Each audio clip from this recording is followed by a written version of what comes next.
សួស្តីលោកគ្រូក៏ដូចជាសួស្តីទាំងអស់គ្នាថ្ងៃនេះដែលខ្ញុំធ្វើការបង្ហាញពីរបៀប install NGX នៅក្នុង AWS យើង login ហើយយើង copy ចូល instance ហើយយើង copy CH mode ទុកមួយបន្ទាប់មកទៀតយើង copy SSH ទុកដើម្បី connect ចូលខ្ញុំ copy ក្នុង notepad ហើយបន្ទាប់មកទៀតគឺខ្ញុំចូលទៅកាន់ file ដែលយើងបាន save ទុក stp ជា key pair ហ្នឹងហើយយើង right click យក show more option ហើយយើងយក git bash here បន្ទាប់មកទៀតយើងធ្វើការ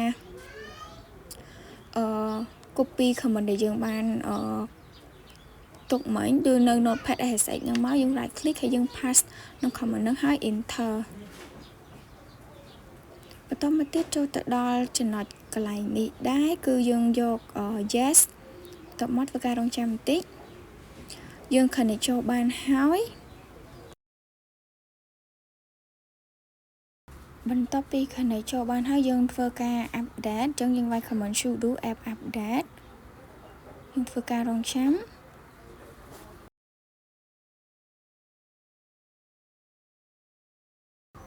បន្ទាប់ពីយើង update ហើយយើងធ្វើការ upgrade អញ្ចឹងយើងវាយ command sudo app upgrade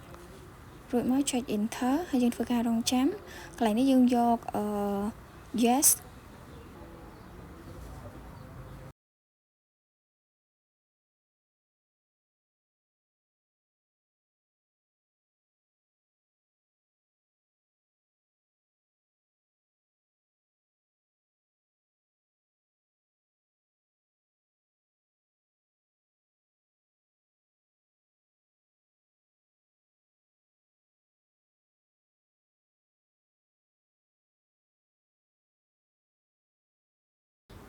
ដើម្បី install NGX បានយើងត្រូវប្រើ command sudo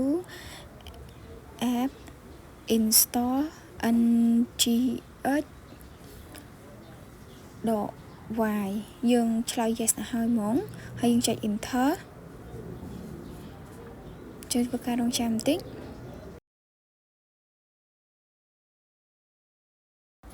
ជំហានបន្តទៀតយើងធ្វើការវាយ command ដើម្បី enable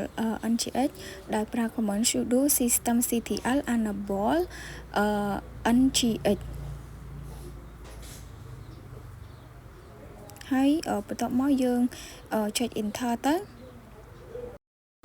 បន្ទាប់ទៀតយើងធ្វើការ check status ដោយប្រើ command sudo systemctl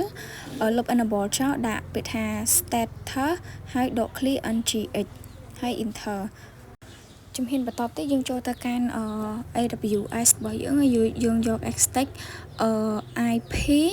បន្ទាប់មកយើងអត់មានយើងបង្កើត static IP អញ្ចឹងយើងចុច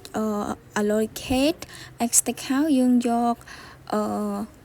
add new take ហើយយើងដាក់ឈ្មោះមកខ្ញុំដាក់ថា status IP ហើយអូខេបន្ទាប់មកទៀតគឺខ្ញុំដាក់កន្លែងនេះគឺ ctext ហើយ scroll មកក្រោមមកយើង allocate វាមកបន្ទាប់ពីនឹងហើយខ្ញុំ rename edit name ដាក់ ctext ហើយយើង save បន្ទាប់មកទៀតយើងចុច allocate extract ហើយយើងធ្វើការ select copy យក static IP របស់យើងដើម្បីទុកassign ចូលទៅក្នុង file slash របស់យើងអញ្ចឹងបន្ទាប់ពីយើង copy ហើយយើងមកដាក់ instance ហើយ instance នេះយើង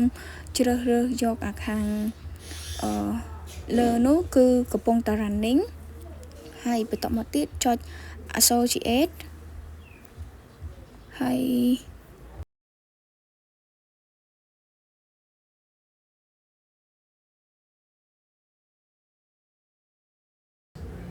ជំហានបន្តទៀតចូលទៅកាន់ file ចូលយក website manager ហើយរបស់ខ្ញុំឈ្មោះ FTP ហើយខ្ញុំធ្វើការ pass ជាមួយនឹង static IP address របស់ខ្ញុំ copy មកយើងយកទៅ pass ក្នុង site manager ហើយយើងចុច connect យើង click យក away trust ហើយចុច OK ធ្វើការរងចាំបន្ទាប់មកវានឹង connect អូខេអញ្ចឹងយើង connect ទៅកាន់ file របស់យើងហើយ មាន slash មាន home ជាមួយនឹងយុបន្ទូក៏មកយើង scroll ចុចទៅក្រោមទៀតរកពាក្យ var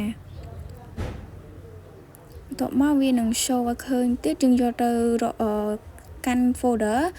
www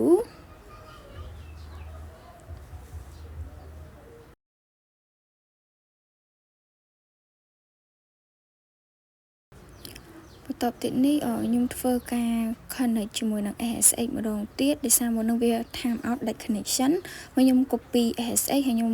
right click paste SSH ហើយចុច enter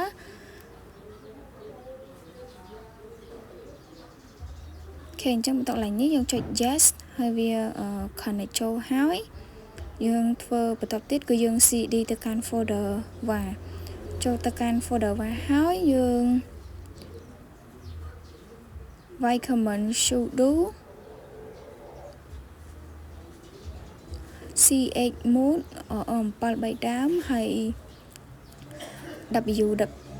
clear www ហើយ slash ហើយបន្ទាប់មកយើងចុច enter មួយទៀតយើង chmod ទៅកាន់ folder www ហើយ html បន្ទាប់មកយើង enter ហើយយើងទៅ download file ហ្នឹងហើយយើងទាញ file html ហ្នឹងចូលទៅកាន់ folder html បន្តមកទៀតខ្ញុំធ្វើការវាយ command list viewer ls ហើយបន្តមកទៀតគឺវាយជាមួយនឹង command cd ទៅកាន់ folder www ហើយ enter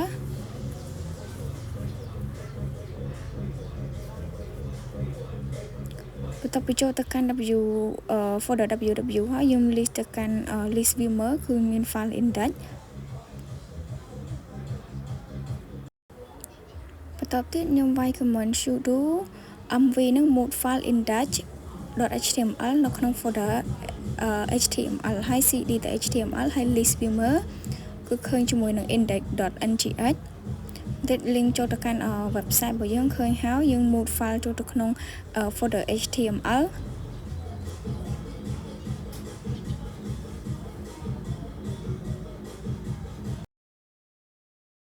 បន្ទាប់មកទៀតយើង locate ទៅ index.html file របស់យើងហើយយើង move file ហ្នឹងចូលទៅកាន់ folder www ហើយ folder html បន្ទាប់ពីយើងទាញ file ហ្នឹងចូល successful ហើយយើងធ្វើការវាយ command sudo systemctl .clear reload .clear ngx តោះមកយើងធ្វើការ enter ហើយយើងចូលទៅកាន់ AWS យើងហើយយើងចូលទៅ instance យើងវិញមកយើងចូលទៅ instance ចូល instance ID ហើយយើងធ្វើការ